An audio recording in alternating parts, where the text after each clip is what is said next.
अस्सलामुअलैकुम स्टूडेंट। आज हमारा जो लेक्चर है वो विटामिन के का है और विटामिन के का जो लेक्चर है ये फर्स्ट सेमेस्टर एमएलटी, रेडियोलॉजी और एनेस्थीसिया तीनों डिपार्टमेंट के लिए। हमने विटामिन पढ़े। विटामिन में फिर हमने फैट सोलुबल विटामिन शुरू किए थे।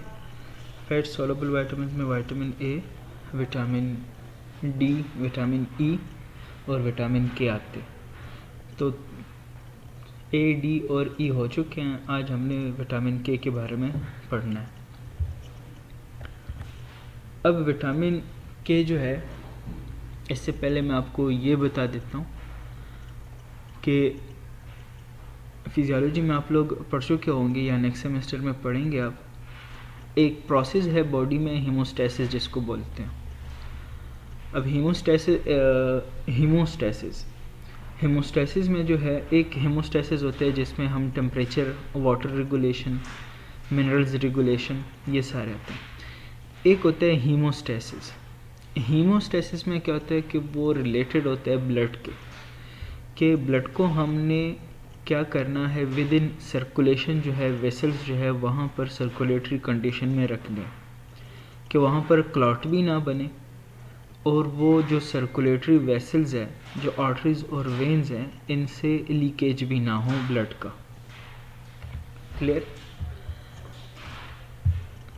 तो ब्लड को मुसलसल सर्कुलेटरी कंडीशन में रखने के लिए भी एक सिस्टम होता है।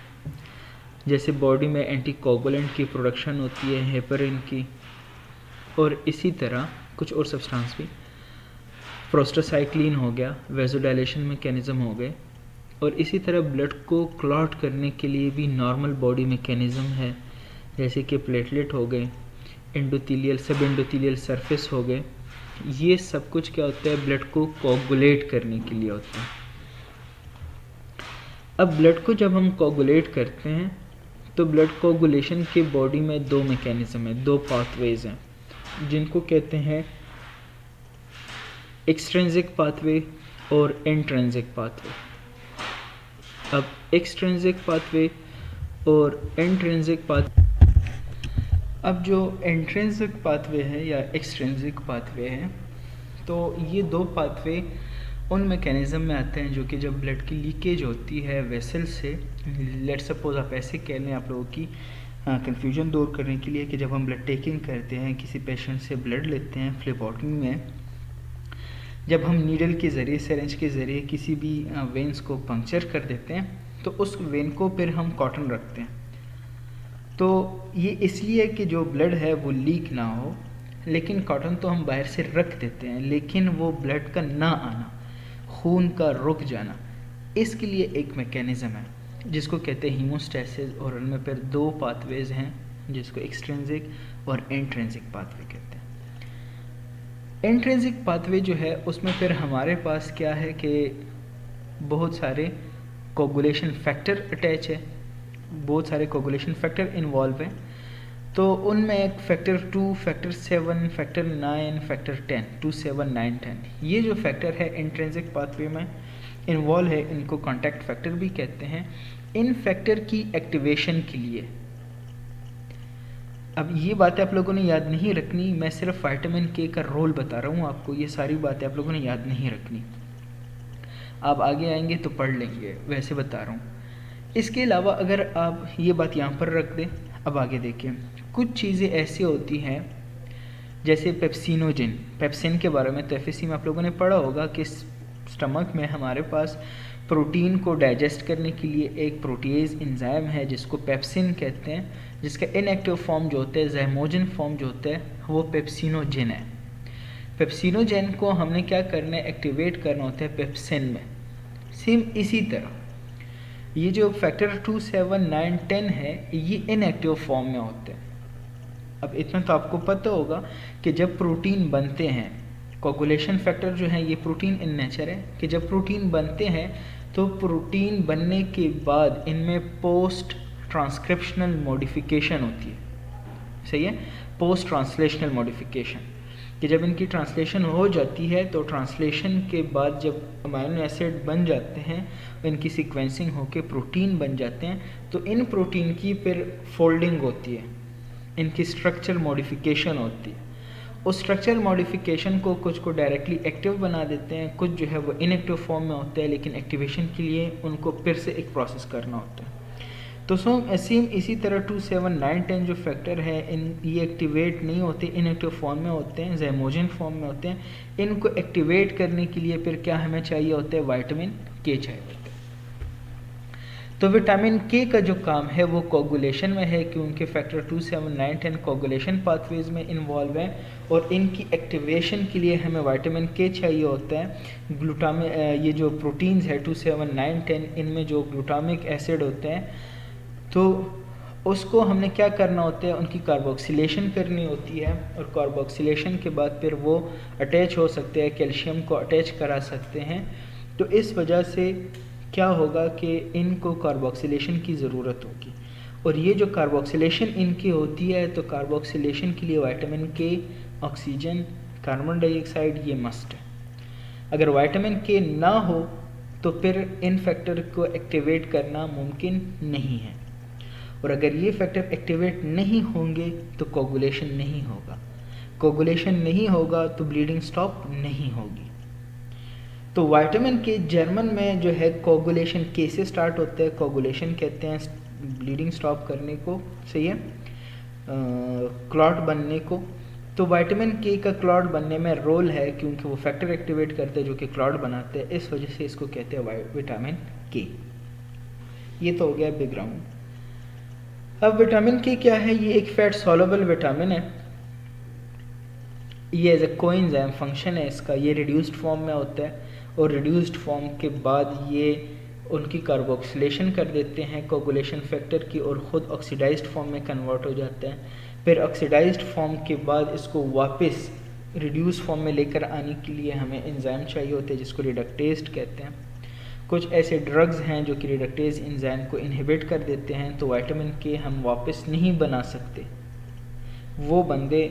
चलो आखिर में बता देता हूँ ये चीज़, इतनी तो समझ आ गई कि विटामिन के होता क्या है। विटामिन के को के इसलिए कहते हैं, कोगुलेशन जो फर्स्ट वो है तो के है कोगुलेशन। ये हम फूड में भी ले सकते हैं, और हम डाइटरी सप्लीमेंट भी आते हैं। अब इसके बाद जो है हमारे पास क्या है, फॉर्म्स देखे विटामिन के।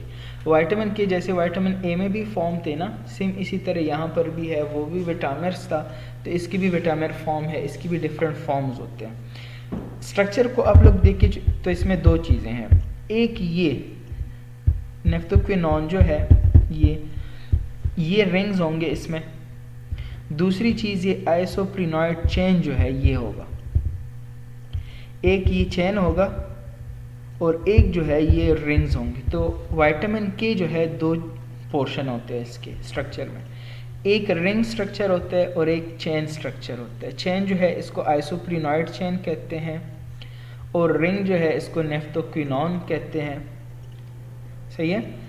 ये नेफ्थोक्विनोन के डेरिवेटिव है, तो ये नेफ्थोक्विनोन रिंग्स है और साथ में ये चेन है इसके। तो ये vitamin K1, vitamin K2, vitamin K3।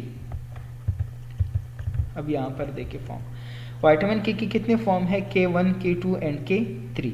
K1, K2 जो है ये नेचुरली है, K3 जो है ये सिंथेटिक है, सही है, सिंथेटिक मीन के बनाया जाता है फैक्ट्री में, कंपनीज में। अब विटामिन K1 जो है के फर्स्ट, इसको कहते हैं फाइलोक्विनोन, और ये प्लांट्स में प्रेजेंट होता है। विटामिन K2 जो है ये एनिमल में प्रेजेंट होता है, इन डाइट भी हम लेते हैं, और इंटेस्टाइन में प्रेजेंट जो बैक्टीरिया होते हैं वो भी इसकी प्रोडक्शन कर सकते हैं विटामिन K2 की। K2 को मेनाक्विनोन भी कहते हैं। विटामिन K3 जो है मेनाडायोन, ये सिंथेटिक फॉर्म है। अब ये जितने K1, K2, K3 जितनी भी है ये नेफ्थोक्विनोन के डेरिवेटिव है, क्योंकि अगर आप चेन देखें तो नेफ्थोक्विनोन तो है ये CH3 तक, लेकिन ये नीचे जो चेन दिया हुआ है ये क्या है, इसके साथ ये आइसोप्रिनॉइड चेन लगा हुआ है, तो डेरिवेटिव बन गया, सही है, समझ आ गई। और ये हीट स्टेबल होते हैं, हीट स्टेबल एक हीट लिबाइल होते हैं जो कि ज़्यादा हीट पर इनएक्टिव हो जाते हैं, एक जो है वो हीट स्टेबल होते हैं जिसको अगर आप हीट दें तो वो डिसोसिएट नहीं होंगे। ऑक्सीडाइजिंग एजेंट यूज़ करेंगे, रेडिएशन से स्ट्रॉन्ग एसिड और अल्कलीज होंगे तो उससे डिसोसिएट हो सकते हैं, इनएक्टिव हो सकते हैं। विटामिन के फर्स्ट को फाइलोक्विनोन भी कहते हैं, फाइटोनोडायोन भी कहते हैं। अल्फाल्फा लीव्स जो है इनसे एक्सट्रैक्शन होती है इसकी। आल्सो कार्डमीफाइटोन और येलो ऑयल का होता है। अब ये चीज़ें आप लोगों ने रटनी होती है। अब मेरे पास ऐसा कोई तरीका नहीं है कि मैं आप लोगों को ही मतलब कि कुछ इसके बारे में बता सकूं। सही है। विटामिन के 2 को और कौन सा नाम लेते हैं? फेरनोक्विनोन है, मिनाक्विनोन भी इसको कहते हैं। फ़िश मील जो है उसमें पाया जाता है बैक्टीरिया, उनमें प्रोडक्शन कराते हैं, ये भी येलो ऑयल है। ये पेपर पॉइंट ऑफ व्यू से जो आल्सो कॉल्ड होते हैं तो ये अक्सर पूछते रहते हैं। और अगर आप ड्रग्स वगैरह भी मेडिसिन में भी देखें तो वहाँ पर ये नहीं लिखा होता कि विटामिन डी, वहाँ पर ये नहीं लिखा होता कि विटामिन के या विटामिन ए, वहाँ पर इनके जेनेरिक नेम होते हैं। फाइलोक्विनोन लिखा होगा तो आप लोगों को पता नहीं होगा कि फाइलोक्विनोन अब क्या है, समझ गए।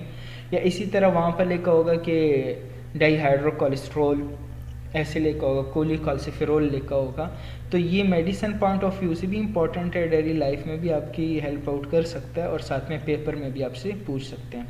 विटामिन K1 जो है ये प्लांट्स में प्रेजेंट होता है, K2 जो होता है ये एनिमल में प्रेजेंट होता है, और विटामिन K3 जो है ये सिंथेटिक एनालॉग्स है, हम इसको एज अ थेरेप्यूटिक दे सकते हैं फार्माकोलॉजिकल इवेंट्स तक। अब ये बात रह गई कि जो प्लांट में प्रेजेंट है वो तो हम डाइट में लेते हैं, जो एनिमल में प्रेजेंट है तो वो अब दो तरीके हैं, या तो हम डाइट में लेते हैं या फिर जो हाफ होते हैं वो हमारे बॉडी में जो इंटेस्टिन है, तो इंटेस्टिन में होते हैं नॉर्मल फ्लोरा। एफएससी में आप लोग पढ़ चुके होंगे मैट्रिक में फाना और फ्लोरा के बारे में। फाना जो है वो प्लांट्स रिलेटेड है, फ्लोरा जो है वो एनिमल्स रिलेटेड है। तो नॉर्मल फ्लोरा जो है उसमें हमारे पास हम बैक्टीरिया को रेफ़र करते हैं, normal flora, human normal flora जो है। तो हमारे स्किन पर भी प्रेजेंट होते हैं बैक्टीरिया, हमारे टंग पर भी होते हैं, नोज़ में भी प्रेजेंट होते हैं, सही है। कुछ जगह ऐसे हैं लोकेशन जो कि स्टेराइल होते हैं, जैसे कि ब्लड में अब कोई भी बैक्टीरिया नहीं पाया जाता, ब्रेन में कोई बैक्टीरिया नहीं पाया जाता, टेस्टिस में कोई बैक्टीरिया नहीं पाया जाता। इसके अलावा यूरिनरी ट्रैक में भी होते हैं, जीआईटी में जो है वो सबसे ज़्यादा बैक्टीरिया होता है। तो ये बैक्टीरिया जो है इसमें कुछ बैक्टीरिया ऐसे हैं जो कि विटामिन के की प्रोडक्शन करते हैं। तो इस वजह से विटामिन के की कमी बहुत कम आती है। क्यों? ये इस वजह से क्योंकि हमारे इंटेस्टिन में जो बैक्टीरिया प्रेजेंट है वो विटामिन के की प्रोडक्शन कर रहे होते हैं मुसलसल।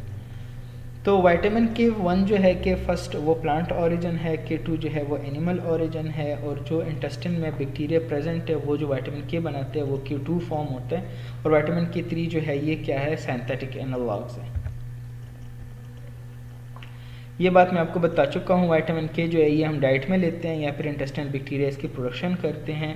एब्जॉर्प्शन के बारे में ये देखें कि विटामिन K की अगर आपको एब्जॉर्प्शन चाहिए है तो हमें कैलोमाइक्रोन जो फैट्स हैं या बाइल साल्ट्स है वो हमें चाहिए होंगे। अगर किसी बंदे में बाइल की कमी है, लेवर कोई प्रॉब्लम है या बाइल ऑब्स्ट्रक्शन है, गल ब्लैडर ऑब्स्ट्रक्शन है, तो उन लोगों में विटामिन K की एब्जॉर्प्शन कम होगी।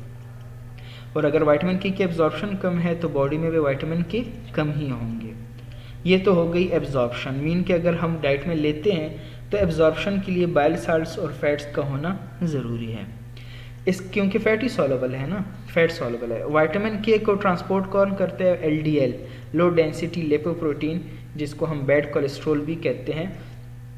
ये क्या करते हैं? इसको ट्रांसपोर्ट करते हैं क्योंकि ब्लड जो है हमारे पास क्या है वो 92% वाटर है या 90% तो हमारे पास वाटर सॉल्युबल है, सही है, हाइड्रोफिलिक है।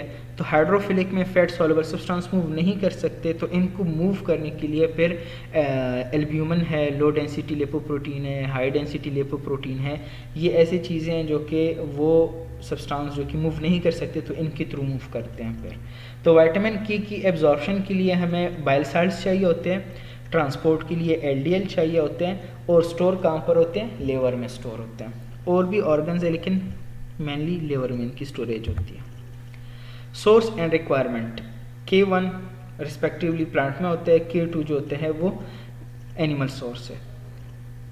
K1 जो है वो ग्रीन वेजिटेबल जो है इनमें पाए जाते हैं। K2 जो है जिसको मेनाक्विनोन कहते हैं, ये मेटाबॉलिज्म है बैक्टीरिया का जो कि नॉर्मल फ्लोरा है इंटेस्टिन का, वो बनाते हैं।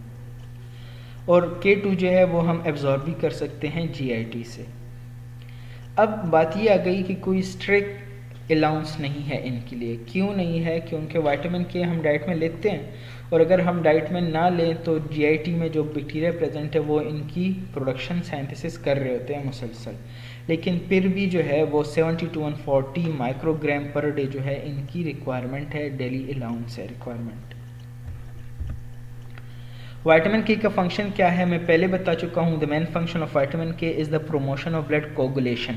ब्लड कोगुलेशन करते हैं। जब भी ब्लड की लीकेज होती है तो ये ब्लड को कोगुलेट करते हैं। कैसे करते हैं कि post transcriptional modification blood factors की करते हैं, प्रोथ्रोम्बिन की, फैक्टर 2, 7 और 9, 10 की, जो कि कॉन्टैक्ट फैक्टर भी इसको कहते हैं, इंट्रिंसिक पाथवे फैक्टर भी कहते हैं इनको। इनकी कार्बोक्सिलेशन ज़रूरी होती है, मतलब ये तो प्रोटीन्स है और प्रोटीन में अमाइनो एसिड होते हैं। इन अमाइनो एसिड में जहाँ जहाँ पर ग्लूटामिक एसिड होंगे उस ग्लूटामिक एसिड के रेजिड्यू को हमने क्या करना है, कार्बोक्सिलेट करना होता है। उनको कार्बन जो है वो अटैच करना होता है। तो जब उसके साथ हम कार्बोक्सिलेशन कर देते हैं तो फिर वो एक्टिव फॉर्म में आ जाते हैं। इसके अलावा ऑस्टियोकाल्सिन जो है कैल्शियम बाइंडिंग प्रोटीन है बोन में, कि अगर बोन में ऑस्टियोकैल्सिन नहीं होगा तो बोन में हम कैल्शियम को मिनरलाइज नहीं कर सकते, बोन की मिनरलाइजेशन नहीं कर सकते, कैल्सिफिकेशन नहीं कर सकते। तो अगर बोन में कैल्सिफिकेशन चाहिए, वहाँ पर कैल्शियम की बाइंडिंग आपको चाहिए, तो फिर आपने ऑस्टियोकैल्सिन को एक्टिवेट करना होता है, और उसके एक्टिवेशन के लिए भी कार्बोक्सिलेशन मस्ट है। और वो कार्बोक्सिलेशन कौन करता है? वो विटामिन के ही करता है। तो विटामिन के जो है वो ब्लड की कोगुलेशन भी करते हैं, साथ में बोन की जो मिनरलाइजेशन है वो भी करता है। विटामिन के हेल्थ बेनिफिट्स है, प्रिवेंट ऑस्टियोपोरोसिस। ऑस्टियोपोरोसिस क्या होता है? ऑस्टियोपोरोसिस यही है कि जब बोन्स जो है वो इस कदर कमज़ोर हो जाएं कि कैल्शियम उससे मोबिलाइजेशन स्टार्ट हो जाती है, कैल्शियम लॉस करना स्टार्ट कर देता है बोन। जितना कैल्शियम होता है वो ब्लड में आ जाता है और बोन जो है वो कमज़ोर हो जाता है, तो इसको ऑस्टियोपोरोसिस कहते हैं। ऑस्टियो मीन बोन्स और पोरोसिस मीन पोरस, होल्स। तो बोन्स जो है वो कमज़ोर हो जाते हैं। विटामिन के लेंगे डाइट में तो ऑस्टियोपोरोसिस नहीं होगी। इसी तरह reduces the clotting of blood, सही है। अब यहाँ जो है वो ब्लड की कोगुलेशन कराता है लेकिन इन्हेंसिव नहीं कराता। ऐसे नहीं कि ब्लड में जो है वो क्लॉटिंग शुरू हो जाए। ब्लड में जो है DIC डिसेमिनेटेड इंट्रावास्कुलर कोगुलेशन या डीप वेनस थ्रोम्बोसिस या एम्बोलिज्म ये नहीं कराता। सिर्फ उन जगहों पर जहाँ पर प्रिक होती है, जहाँ पर लीकेज होती है, उन जगहों पर एक्टिवेट कर देता है और ब्लड की कोगुलेशन कराता है। इसके अलावा बहुत सारे ये आप देख सकते हैं, ये फंक्शन है इसके, सही। डिफिशियंसी ऑफ विटामिन के, अगर विटामिन की डिफिशियंसी होगी तो क्या होगा? वो सारी बातें हैं। तो ब्लड की कोगुलेशन नहीं होगी, ब्लड क्या होगा? ज़ाया होगा, ब्लीडिंग होगी मुसलसल, ये एक बात। दूसरी बात हमने क्या कही कि बोन्स की मिनरलाइजेशन करते तो विटामिन के की कमी होगी तो बोन भी कमज़ोर होंगे। अब कहते हैं कि क्यों डिफिशियंसी आती है। ये दो बातें आप लोग, ये कॉमन सेंस सी है कि जब हम एंटीबायोटिक लेते हैं तो एंटीबायोटिक में कोई ऐसा आर्टिफिशियल इंटेलिजेंस नहीं है कि वो ये देखें कि इस एंटीबायोटिक को कुछ ना कहो, ये तो नॉर्मल फ्लोरा है और इस बैक्टीरिया को है ख़त्म कर दो क्योंकि ये पैथोजेनिक है। जब हम एंटीबायोटिक लेते हैं तो एंटीबायोटिक पैथोजेनिक बैक्टीरिया के साथ साथ नॉर्मल फ्लोरा को भी क्या करता है? किल करता है, क्योंकि एंटीबायोटिक में ये क्वालिटी नहीं है कि ये पैथोजेनिक और नॉर्मल फ्लोरा में डिफरेंस कर सके। तो ये दोनों को क्या करते हैं? किल करते हैं।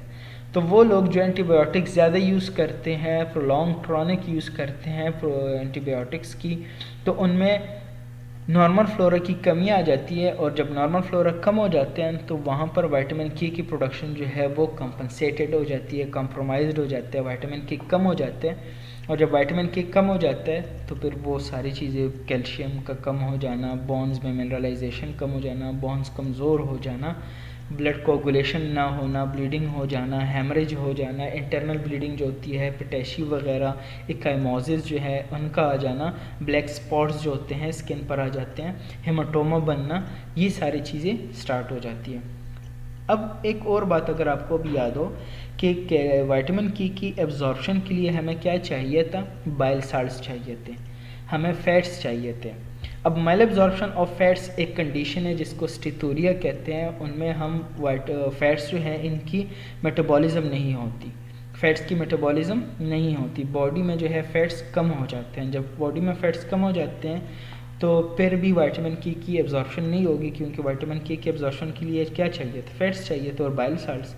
इसी तरह बाइल साल्ट्स कहाँ पर होते हैं, बाइल जो है वो गल ब्लेडर में होते हैं, लेवर में बनते हैं, फिर उसके बाद गल ब्लेडर में आ जाते हैं, स्टोर होते हैं, गल ब्लेडर से फिर सेकेंड पार्ट ऑफ ड्यूडेनम में आ जाते हैं थ्रू डक्ट, एम्प्यूला उसको कहते हैं, जहाँ पर पेंक्रियाटिक डक्ट और हेपेटिक डक्ट जो है वो दोनों मिल जाते हैं, बिलेरी डक्ट, और एम्प्यूला की through second part of duodenum में क्या कर देते हैं, सिक्रेशन।